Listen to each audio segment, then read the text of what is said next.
ಕುಡಿಯೋ ನೀರಿಗೆ ಸಮಸ್ಯೆ ಆಗ್ತಾ ಇದ್ದು ಇದನ್ನ ಕೇಳಿಸ್ಕೊಳ್ಳದೆ ಇದ್ದಂತಹ ಮಂದಿಗೆ ಈಗ ಜನ ಬಿಸಿ ಮುಟ್ಟಿಸುವ ಕೆಲಸವನ್ನ ಮಾಡಿದ್ದಾರೆ.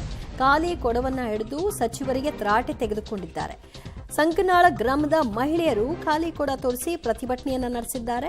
ಸಚಿವ ಶಿವರಾಜ್ ತಂಗಡಗಿ ಕಾರಿಗೆ ಅಡ್ಡಲಾಕಿ ಪ್ರತಿಭಟನೆಯನ್ನ ನಡೆಸಿ ಮೊದಲು ಕುಡಿಯೋ ನೀರಿನ ವ್ಯವಸ್ಥೆ ಮಾಡಿ ಅಂತ ಆಗ್ರಹಿಸಿದ್ದಾರೆ. ಕೊಪ್ಪಳ ಜಿಲ್ಲೆ ಕನಕಗಿರಿ ತಾಲೂಕಿನ ಸಂಕನಾಳ ಗ್ರಾಮದಲ್ಲಿ ಕುಡಿಯೋ ನೀರಿಲ್ಲದೆ ಜನ ಪಡ್ತಾ ಇರೋ ಪಾಡು ಅಷ್ಟಿಷ್ಟಲ್ಲ.